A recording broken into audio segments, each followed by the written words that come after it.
Awesome. How you doing? My name's Gianni. I'm your student physical therapist today. So what we're going to do today is we have a vestibular disorder. So that just means some little rocks are kind of in where your ears are. So there's little canals in there, and there's some rocks that are kind of hindering your sight and causing you maybe those eye beating, kind of flickering, or that nausea that you're starting to have, or dizziness. So there's a couple of tests that we can do to treat that. Okay, so with this test, so the first test is going to be the CRM test. So the CRM test is the test posterior canal lithiasis. It could be anterior as well, but mainly for posterior. So what we're going to do is I'm just going to put you in a couple positions doing some head movements, and you're going to feel those symptoms that you feel, whether it's that dizziness or nausea. If it's something that you feel like you've had before that causes you maybe to vomit or something like that, we could put a trash can by you. But what we're going to do today is, like I said, a couple movements. So we're going to do a test for that, and we're going to do another test to treat a different condition. But we'll start with the CRM.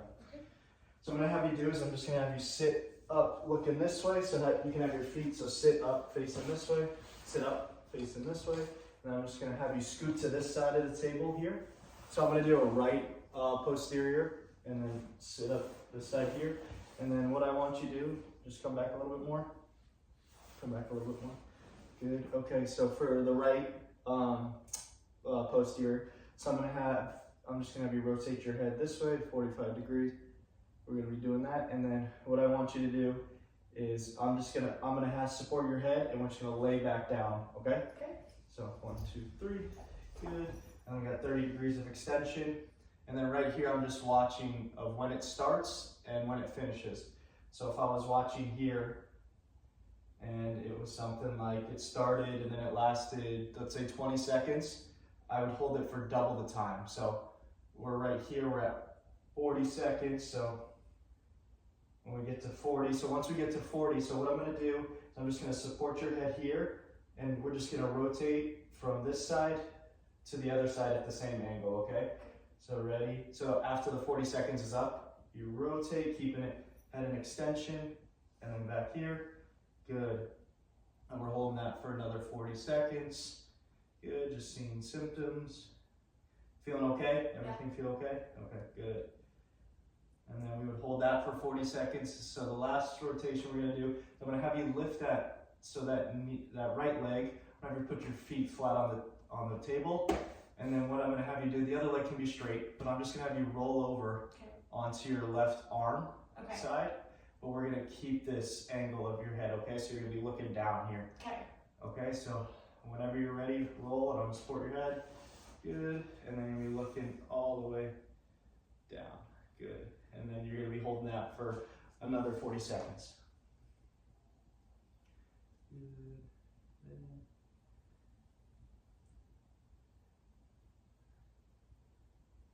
Feel okay? Okay, and then what we're gonna do here, so let's say those 40 seconds are up, we're just gonna return back, so you can swing your feet off the edge of the table real quick. All right, and then we're just gonna go up, but keep your head like this, okay? So keep it at that angle. Good. Back up. Good. Feel okay? Yeah. All right, so then you can turn and face forward.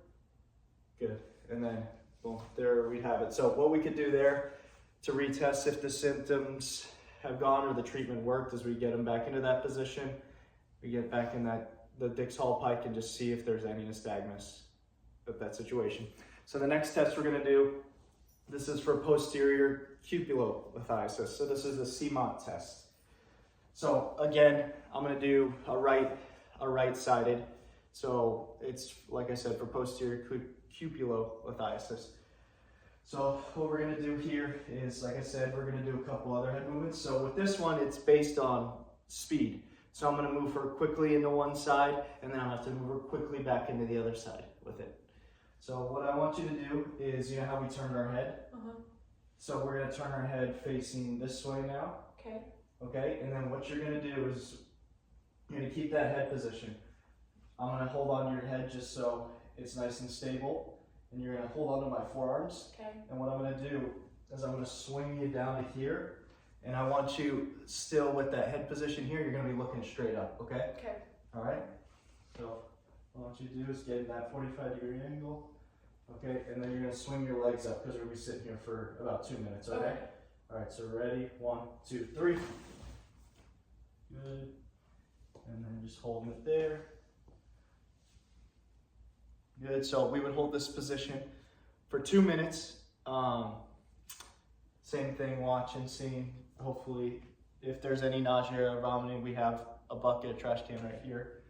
So then from here, what we're gonna do is we're gonna flip her, so the 2 minutes have gone by, we're gonna flip her to the other side, but this time, instead of facing up, you're gonna be looking down. So just keeping that same head position, okay? Okay.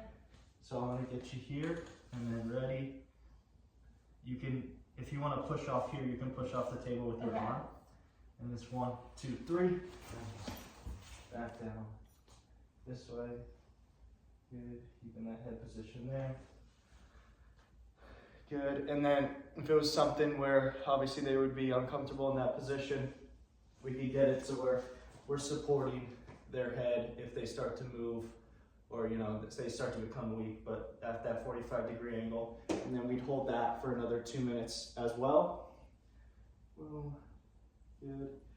And then, good, so what we're gonna do, so I'm just gonna have you lift up from here, okay? Ready, 1, 2, 3. Good. Feel okay, no symptoms? And then you face forward. Good, okay. So that is the CMONT, that's for posterior cupulolithiasis.